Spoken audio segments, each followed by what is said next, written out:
আসসালামু আলাইকুম। আমি রাষ্ট্রায়ত্ত একটি ব্যাংকে শাখা ব্যবস্থাপক হিসেবে আছি। আমি যে বিষয়টা নিয়ে কথা বলব সেটি হচ্ছে সঞ্চয়পত্র নবায়ন। সঞ্চয়পত্র নবায়নের ক্ষেত্রে সবাই যে কাজটা সাধারণত করে আমরা দেখি। দেখা গেল কেউ হয়তো পরিবার সঞ্চয়পত্র করেছে ৫ বছর মেয়াদি। ৫ বছর শেষ হয়ে যাওয়ার পরে আ তার লাভের টাকা তো চলেই আসছে এবং যখন শেষ হয়ে যায় মেয়াদ তখন তার আসল টাকাটাও তার অ্যাকাউন্টে চলে আসে। তখন তিনি আবার কাগজপত্র নিয়ে আবার আসেন। নতুন করে আবার সবকিছু ফিল আপ করে তিনি আবার জমা দেন।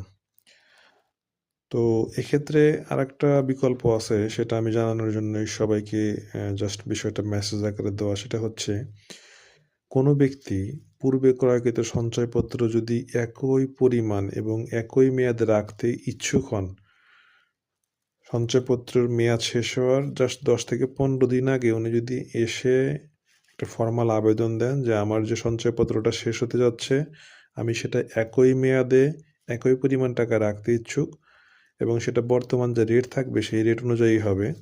তো তাহলে শুধুমাত্র একটা আবেদন করেই আর কোনো কাগজপত্র জমা দিতে হবে না, সেটা নবায়ন করা সম্ভব। এটা অনেকেই জানে না, যার দরুন দেখা গেল যে সঞ্চয়পত্রের মেয়াদটা শেষ হওয়ার পরে তার অ্যাকাউন্টে টাকাটা চলে আসে, সে আবার নতুন করে কিনতে ইচ্ছুক হয়। তো সেটা না করে শুধুমাত্র একটা আবেদন দ্বারা সেটা করা সম্ভব।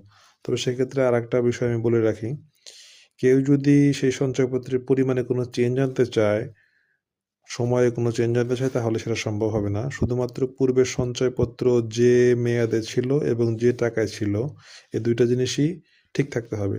তাহলেই কেবলমাত্র সম্ভব। তবে সেক্ষেত্রে রেটটা বর্তমানে যে রেট চলতেছে, সেই রেটটা কার্যকর হবে। আশা করি বিষয়টা সবাই বুঝতে পারছেন। ধন্যবাদ সকলকে।